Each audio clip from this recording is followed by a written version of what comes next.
Bulletin की शुरुआत करेंगे और बात करेंगे शारदीय नवरात्रि की। शारदीय नवरात्रि का पावन पर्व आज से शुरू हो चुका है। आज नवरात्रि का पहला दिन है और इस दिन मां शैलपुत्री की पूजा अर्चना की जाती है। नवरात्रि के 9 दिन मां दुर्गा के अलग अलग स्वरूपों की पूजा अर्चना की जाती है। मान्यता है कि विधिवत पूजा अर्चना करने वाले भक्तों पर माता रानी अपनी विशेष कृपा रखती है। वहीं नवरात्र के पहले दिन मंदिरों में भी भक्तों की भीड़ देखने को मिल रही है। नवरात्र के दिन दुर्गा की पूजा के लिए श्रद्धालुओं का तांता लगा हुआ है और तस्वीर आपको दिखा रहे हैं। मंदिर की बड़ी संख्या में श्रद्धालु पहुंचे हुए हैं और मां दुर्गा को प्रसन्न करने के लिए विशेष पूजा अर्चना आज की जा रही है।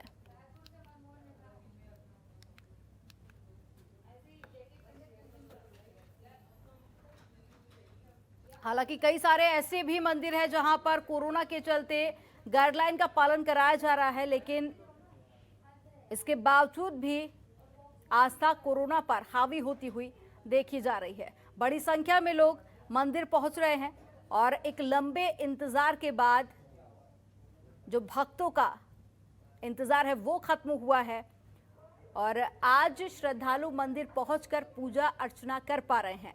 इससे पहले हमने देखा था कि कोरोना के चलते घर में ही पूजा अर्चना करने की सलाह दी गई थी। मंदिरों में भी एक विशेष गाइडलाइन जारी की गई थी, लेकिन अब ऐसा नहीं है। कोरोना काफी हद तक कंट्रोल हो चुका है। यही वजह है कि बड़ी संख्या में लोग मां के दरबार पहुंचे हैं। एक लंबे इंतजार के बाद एक अलग ही उत्साह भक्तों में आज देखा जा रहा है।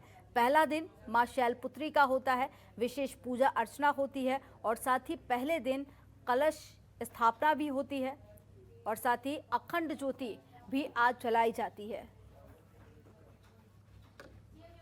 शारदीय नवरात्र का पहला दिन है और इस वक्त हम मौजूद हैं देश की राजधानी दिल्ली के झंडेवालान मंदिर में, जहां पर आप सुन सकते हैं किस तरीके से श्रद्धालु यहां पर भारी संख्या में पहुंच रहे हैं और लगातार माता रानी के जयकारे लगा रहे हैं और सभी लोग अपनी मनोकामना पूर्ति हेतु मंदिर आए हैं। हालांकि यहां पर पूरी कोशिश की जा रही है सोशल डिस्टेंसिंग। इसके अलावा तमाम जो श्रद्धालु हैं उनके चेहरे पर मास्क है। इनसे बात करने की कोशिश करते हैं। पहले के मुकाबले थोड़ा बदलाव है माता रानी के दर्शन में? बहुत बदलाव है, बहुत बदलाव है। इतना बदलाव है मतलब माता रानी का आशीर्वाद। बदलाव है, माता रानी का आशीर्वाद है। आप कहाँ से आए हैं और क्या मुश्किल हो रही है? नहीं, मुश्किल कुछ नहीं है, बहुत अच्छा इंतजाम है। मंदिर प्रशासन का इंतजाम कैसा है? बहुत बढ़िया है, बहुत बढ़िया इंतजाम है। तो इन लोगों का यही कहना है कि प्रशासन की तरफ से इंतजाम अच्छा है। पहली बार जैसे पहले दर्शन करती थी, कुछ चेंजेस हैं इस बार? नहीं, अब ज्यादा सुविधा हो रही है। हाँ, ज्यादा हो रही। मनोकामना पूर्ति के लिए मंदिर, हाँ, जो मांगते हैं वही मिलता है माँ से। जो मांगते हैं वही माँ से मिलता है। हाँ। आप बताएं कहाँ से आई हैं और क्या पहले के मुकाबले थोड़ी बहुत तकलीफ हो रही है? नहीं, कोई तकलीफ नहीं हो रही, बिल्कुल, बल्कि अच्छा लग रहा है। जल्दी जल्दी जा रहे हैं। मंदिर प्रशासन की तरफ से कोई इंस्ट्रक्शन दिया गया है क्या? नहीं, कुछ नहीं।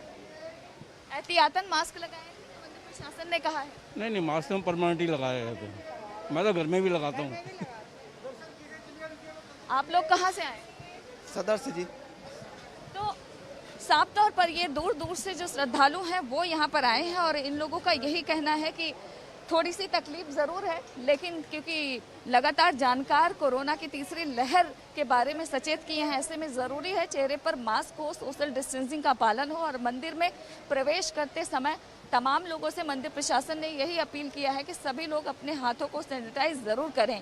नवरात्र का पहला दिन है, माता शैलपुत्री का आज पूजा होता है और झंडेवालान मंदिर की अगर बात करें तो देश के अलग अलग कोनों से भी श्रद्धालु यहाँ का रुख करते हैं, क्योंकि मान्यता यही है कि झंडेवालान मंदिर में जो कुछ भी माता रानी से मांगा जाता है सबकी मनोकामना पूरी होती है। कैमरा पर्सन शेरा सिंह के साथ ममता चतुर्वेदी, जनतंत्र टीवी, दिल्ली। और ज्यादा जानकारी के साथ में दिल्ली से संवाददाता ममता चतुर्वेदी हमारे साथ में जुड़ गई है। चंडीगढ़ से ओपी शर्मा जुड़ गए हैं, तो वहीं राजधानी रायपुर से हमारे साथ में मनमोहन नेताम जुड़ गए हैं, तो साथ ही लखनऊ से संवाददाता अवनीश हमारे साथ में जुड़ गए हैं। सबसे पहले ममता आपके पास आऊंगी कि एक लंबा इंतजार आखिर खत्म हुआ है भक्तों का और मां के दरबार श्रद्धालु पहुंचे हुए हैं। बड़ी संख्या में मैं आपके पीछे देख पा रही हूँ कि लोग पहुंचे हुए हैं मंदिर में। किस तरह का उत्साह देखा जा रहा है। और आज का दिन काफी ज्यादा महत्वपूर्ण होता है इसीलिए भी क्योंकि आज कलश की स्थापना की जाती है, अखंड ज्योति आज जलाई जाती है। तो क्या कुछ नजारा मंदिर का देखा जा रहा है आज? जी बिल्कुल अमनदीप, मैं सबसे पहले मंदिर में माता रानी के दर्शन कराना चाहूंगी जनतंत्र टीवी के दर्शकों को। और इस वक्त हमारे साथ पुजारी जी भी यहाँ पर मौजूद हैं और इनसे बात करने की कोशिश करेंगे। आज पहला दिन है, आज के दिन लोग कलश स्थापना भी करते हैं। क्या कुछ आप जनतंत्र टीवी के दर्शकों को बताना चाहेंगे ताकि जब माता रानी की पूजा करें तो उनको उसका फल भी प्राप्त हो? सर्वप्रथम तो सभी देशवासियों को नवरात्र पर्व की हार्दिक मंगलमय शुभकामना। आज से नवरात्र प्रारंभ हो रहे हैं। प्रातःकाल उठ के स्नान आदि से निवृत्त होने के बाद एक सुंदर चौकी की स्थापना की जाए, उसमें ओमकार, श्री, षोडश मातृका, सप्तगित मातृका, कलश वरुण का स्थापना करके विधिवत तरीके से चौकी का पूजन किया जाए और कलश वरुण का पूजन किया जाए। और भगवती के जो नामाक्षर हैं उस नामाक्षर का जप किया जाए। ओम ऐं ह्रीं क्लीं चामुंडाय विच्चे, इस मंत्र का जप कर लीजिए। आज प्रथम दिवस है तो माँ शैलपुत्री के जो नामाक्षर है माँ शैलपुत्री नमः, इसी मंत्र का भी आप जप करें तो भी बहुत अच्छा रहेगा और भगवती सभी कामनाओं को पूर्ण करेंगे। इसके अलावा अगर मंदिर प्रशासन की बात करें, क्योंकि झंडे वाला मंदिर बहुत ज़्यादा विख्यात है, दूर दूर से लोग दर्शन करने माता रानी के आते हैं, तो यहाँ पर प्रशासन की तरफ से क्या कुछ इंतजाम किया गया है ताकि कोरोना संक्रमण का जो डर है वो लोगों में कम हो और संक्रमित ना हो? हाँ, कोरोना के जितने भी नियम सरकार ने गाइडलाइंस पालन किए हैं, बताए हैं, वो सभी गाइडलाइंस को पालन करते हुए मंदिर को खोला गया है। आप देख सकते हैं कोई भी भगत बिना मास्क के मंदिर के अंदर प्रवेश नहीं है, बिना सैनिटाइजर के, बिना स्कैनिंग के कोई भी भगत मंदिर के अंदर आ नहीं सकता है। और हर जगह सेवादार उपस्थित हैं, यदि कोई मास्क हटाता है या कुछ करता है तो वो उनको समझाने के लिए, बताने के लिए कि आप जो भी गाइडलाइंस है उसका पालन करिए। पूर्ण रूप से इसमें कोई संदेह नहीं है। जी बिल्कुल अमनदीप, आप सुन रही थी, पंडित जी बता रहे थे किस तरीके से पूजा करना और प्रशासन ने किस तरीके से इंतजाम किया हुआ है। आप यहाँ पर श्रद्धालुओं को देखिए और अंदाजा लगा सकती हैं कि किस तरीके का इंतजाम खासतौर पर झंडे वाला मंदिर में किया गया है ताकि लोग। आपका रुख करूंगी, सबसे पहले आप जिस मंदिर के बाहर मौजूद है, मैं चाहूंगी कि आप उस मंदिर के दर्शन कराएं हमारे दर्शकों को और बताएं कि क्या खास महत्व है इस मंदिर का। बड़ी संख्या में यहाँ लोग पहुंच रहे हैं और कितने उत्साह के साथ में नवरात्रि मनाई जा रही है। जी बिल्कुल, देखिए लखनऊ का ये बड़ी काली मंदिर है, ये ठाकुरगंज के एरिया में है और बड़ी काली मंदिर का अपना एक विशेष महत्व है। और यहाँ पे मान्यता है कि यहाँ जो भी श्रद्धालु नवरात्र के दिनों में आता है, जो भी मन्नत मांगता है वो मन्नत पूरी होती है और पूरे विधि विधान से पूजा होता है। हालांकि 2 साल कोरोना काल का दौर गुजरा था तो लोग कम आ रहे थे, लेकिन इस बार जिस तरीके से कोरोना का असर कम देखने को मिल रहा है तो श्रद्धालुओं की संख्या भी ज्यादा मिल रही है और उनके अंदर उत्साह भी मिल रहा है। हमारे साथ मंदिर के पुजारी भी हैं, उनसे हम बात करते हैं। आज लोग अपने अपने घरों में पूजा करेंगे, कलश की स्थापना करेंगे, किस विधि विधान से पूजा करना चाहिए? आप सभी को जय माता दी, शारदीय नवरात्रि की हार्दिक शुभकामनाएं। आज प्रातःकालीन ब्रह्म मुहूर्त से लेकर 11:30 से लेकर 12:30 अभिजित मुहूर्त है। इसके बाद शाम को 3:30 बजे तक मुहूर्त है घट स्थापना करने के। आप लोग घट स्थापना कर सकते हैं मुहूर्त के द्वारा। मुहूर्त को देखते हुए हम माँ काली के दर्शन करें। हम माँ काली का बहुत बढ़िया दर्शन हो रहा है। कोरोना काल के गाइडलाइन के द्वारा, गाइडलाइन को देखते हुए प्रशासन भी साथ में सहयोग कर रहा है। आप लोग देख रहे हैं 25 लोग 50 लोग के अंतर्गत में दर्शन कर रहे हैं आराम से। जय माता दी।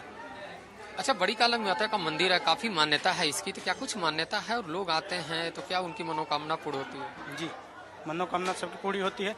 जब भरोसा है तो तब तो आ रहे हैं। बहुत प्राचीन मंदिर है माँ काली का। आज गुरु शंकराचार्य जी द्वारा स्थापित किया गया था। 35,000 वर्ष पुराना मंदिर है। लक्ष्मी नारायण के स्वरूप में जो मूर्तियाँ दिख रही हैं आपको, माँ लक्ष्मी और नारायण के स्वरूप माँ काली विराजमान है। माँ काली मान के यहाँ लखनऊ क्षेत्र के, चौक क्षेत्र के कुल देवी मानी जाती हैं। इसलिए नवरात्रि में लोग इनकी पूजा करते हैं और सभी भक्तजन उनकी अर्चना करते हैं, व्रत करते हैं, अपना फल प्रसाद चढ़ाते हैं। तो कुल मिलाकर अमनदीप साफ तो है कि वाकई लखनऊ का में ये बड़ी अवनीश काली का यहाँ पर मंदिर है आस्था और इस जरूर मंदिर की लोगों में देखी जा रही है, लेकिन उसके साथ साथ सतर्कता और जागरूकता भी साफ देखी जा रही है। हमारे साथ में और भी संवाददाता जुड़े हुए हैं। मनमोहन, आपके पास में आऊंगी। अगर बात छत्तीसगढ़ की करें तो खास तौर पर नवरात्रि का पर्व काफी धूमधाम से मनाया जाता है। आज का दिन कितना खास देखा जा रहा है, और साथ ही मंदिर के आप दर्शन जरूर कराइए। उसके साथ ये भी बताइए, जो नवरात्रि के दौरान कार्यक्रम रखे जाते थे जैसे कि डांडिया हो गया, महाआरती हो गई, तो क्या छत्तीसगढ़ में इस बार इस पर भी छूट दी गई है सरकार द्वारा?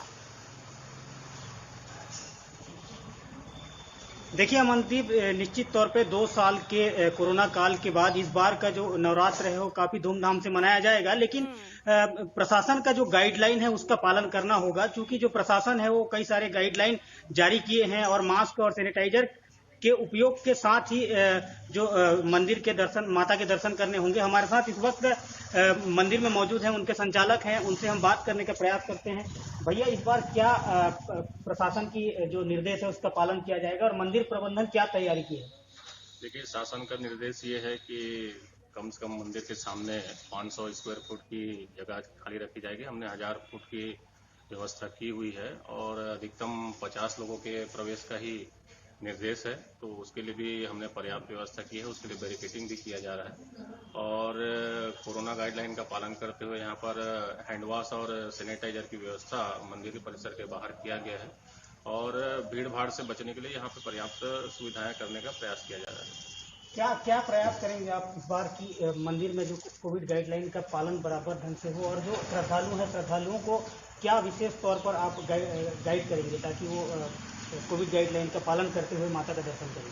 देखिए, मंदिर में ज्यादातर लोग माता के दर्शन के बाद जो दर्शन करना चाहते हैं, तो उनके लिए हमने रूट में जिस रूट से वो गुजरेंगे माता के दर्शन के लिए, उसी के लिए एक विंडो की व्यवस्था की गई है जहां से वो ज्योत का दर्शन कर लेंगे और अलग से वहां भीड़ ना बने, इसलिए एक लाइन बैरिकेडिंग वहां पहले से स्थायी रूप से मौजूद है और एक अस्थायी बैरिकेडिंग भी बनाया जाएगा ताकि कोई भी बिना लाइन तोड़े हुए आगे दर्शन को सुगमता से प्राप्त कर सके।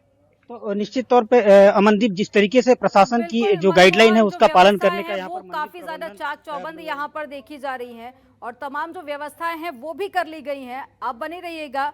ओपी, आपसे मैं ये जानना चाहूंगी कि चंडीगढ़ की अगर बात करें तो सुबह तक हम देख रहे थे काफी सीमित संख्या में श्रद्धालु वहां पर पहुंचे हुए थे। अभी ताजा तस्वीरें क्या निकलकर सामने आ रही हैं मंदिरों में से, और इस बार कितनी खास रहने वाली है चंडीगढ़ में ये नवरात्रि? देखिए अमनदीप, पहले तो मैं आपको ये बता दूं कि चंडीगढ़ शायद हिंदुस्तान का एक ऐसा शहर है जहाँ वो पूरी तरीके से एक प्लानिंग के तहत जो बसाया गया है और ये सेक्टर्स के अंदर बसा हुआ शहर है और हर सेक्टर के अंदर करीबन आप ये मान के चलें 1.5 से 2 किलोमीटर के बीच में एक मंदिर है और कई सेक्टर्स में तो हो सकता है 2-2 मंदिर भी हों। तो ऐसे में भीड़ भड़के की चंडीगढ़ में जो है नवरात्रों के दौरान कभी भी दिक्कत नहीं आती, क्योंकि शायद ही आप जिस सेक्टर में रहते हैं वहाँ पर एक मंदिर होता है। हर सेक्टर मतलब एक सेक्टर के 4 पार्ट होते हैं। अगर हम इस वक्त 27 में खड़े तो 27 A, B, C, D 4 sector हैं और हर सेक्टर के अंदर एक मंदिर है।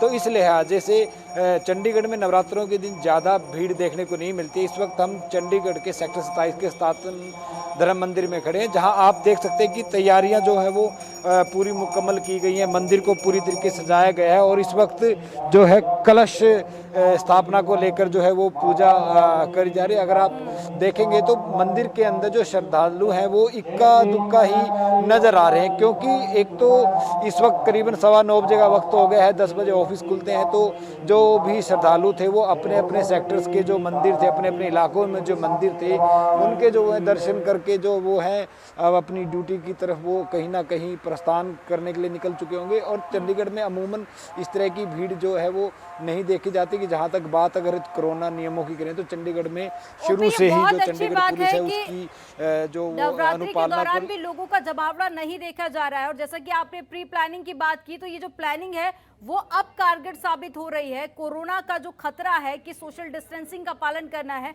उससे ये हमें बचा रही है। तमाम जानकारी साझा करने के लिए बहुत शुक्रिया ओपी आपका। हमारे साथ में दिल्ली से ममता चतुर्वेदी, अवनीश और साथ ही मनमोहन भी जुड़े हुए थे।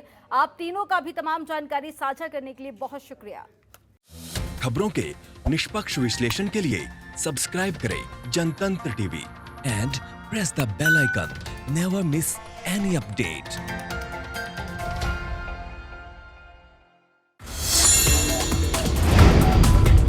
Download the Janatantra TV app, available on Google Play and App Store. Download it now.